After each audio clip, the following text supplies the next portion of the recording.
Guys, welcome to another live. Just give me a few minutes and for me to start the live. Hopefully, um,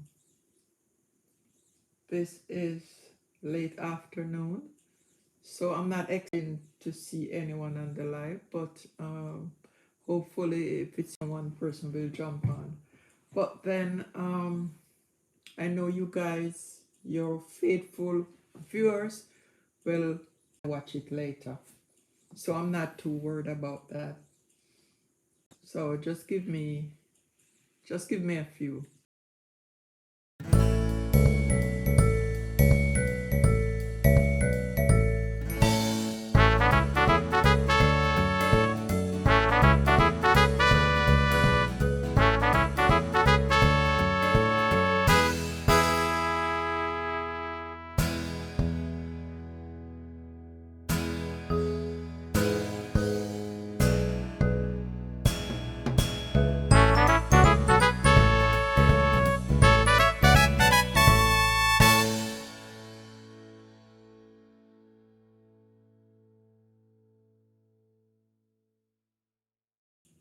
Hi guys. Welcome back to the channel. Guys, if this is your first time here, thank you for visiting the site and make you subscribe, please. And if it's not your first time here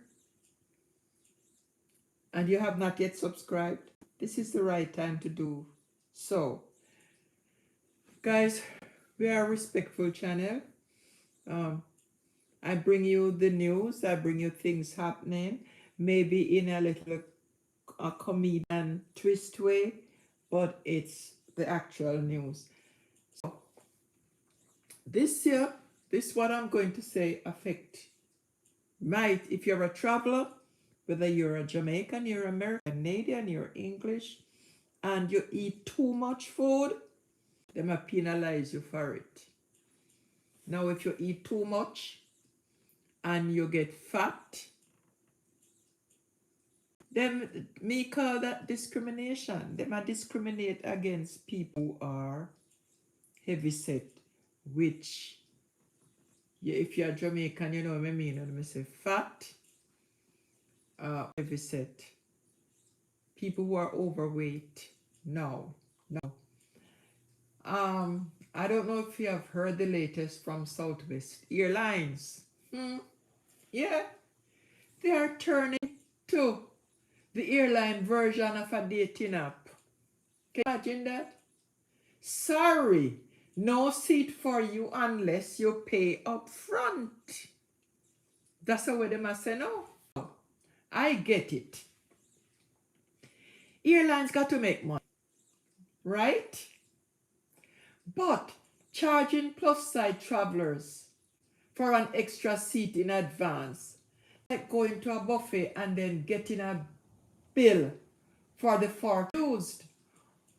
Oh, you wanted seconds? That will be an extra $50, sir. When you're going there and you want extra serving, them charge you in a buffet. That's what it is like.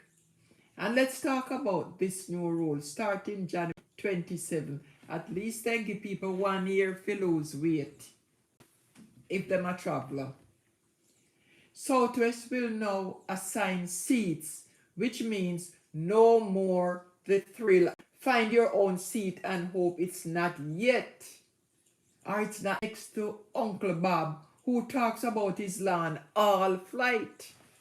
Now them assign your seats. Can you imagine that? You can't just go in and say, oh, I want window. I want this, I want that. No, I want aisle seat. That's not going to happen after 27. And you know how that go. You see, from one airline start doing it, all the doing it. You remember when you used to go on airline and you get a big fancy meal? And now you go on the airline, all they give you a few biscuits, not even 2 biscuits and a little bit of soda. if you want. One time you could carry 2 freeloaders and a certain amount. Now you have to pay.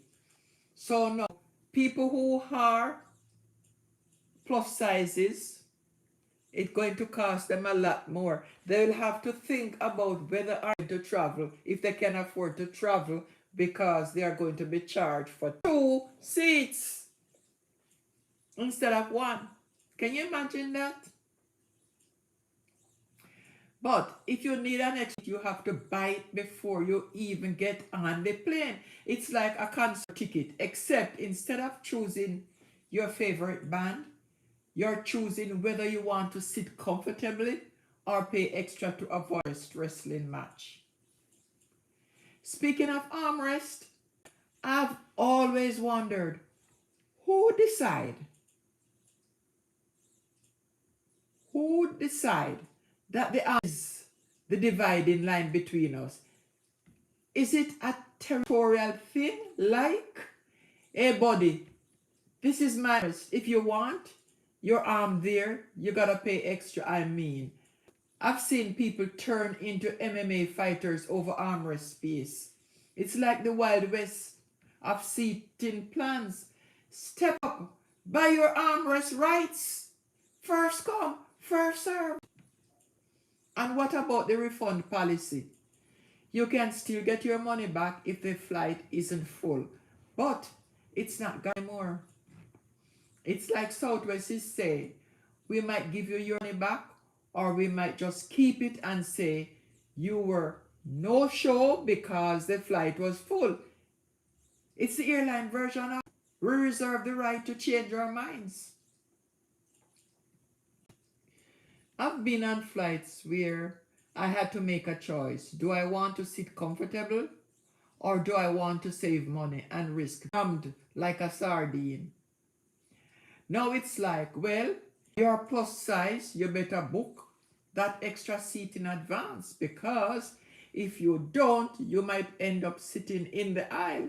Let's be honest, aisle seats are the real winners. They get to walk around, stretch, and avoid the person who keeps falling asleep on your shoulder. Guys, the kicker. If the flight is full and you didn't buy the extra seat, they'll rebook you. It's like a game show. Congratulations! You have won a free rebook, but only if you're flexible and willing to fly to Turkey tomorrow. But you know what's really crazy? I think airlines are just trying to keep up with the times. Next thing you know, they'll start charging for oxygen on the plane. That'll be an extra $10 per breath. Sir! Or maybe they'll have a comfort zone tier, pay more, get more leg room, and a complimentary champagne, which, let's be honest, for most of us, it's just fancy water with bubbles. And honestly, I think this stress a lot about our society. We are so obsessed with saving money, we forget that flying isn't just about getting from point A to point B. It's about the experience, and the experience, it's a lot of stress, a lot of extra charges, and a lot of wonder if you are going to end up sitting next to someone who smells like they haven't showered since 1997. Plus, I've got to say, these new policies hit the plus size community hard. It's like they're saying, we love our bigger passengers, but only if they pay extra for a little elbow room. It's like during the haves and haves not situation, except now it's halves and extra halves. And let's not forget the poor people who just want to fly comfortably. Maybe they're traveling for a wedding, maybe they have got a job interview. They are the ones who are now stuck trying to figure out whether to pay extra, sit in the middle seat with the guy who is snoring like a chainsaw. Honestly, I think airlines are just trying to turn flying into a game of how much can you pay to sit comfortably. Casino, except instead of chips, you're betting your comfort, your dignity, and sometimes your sanity. But here's the thing. Despite all this, I still love flying. There's just something about that feeling of takeoff, the clouds, the views from the window. But airlines, they're making it harder every year. Soon I'll need just to sit in a decent seat. So my advice, book your extra seat early, folks. Don't wait until the airport, until you are at the airport, because if you don't, find yourself rebooking, rethinking, and possibly sitting in the middle seat between the guys who have eaten garlic for breakfast and the lady who is snoring like a freight train. Guys, thank you for watching. Remember, no matter how much they charge, stay comfortable, stay funny, and keep flying, preferably in a seat you paid for. See you in my next video.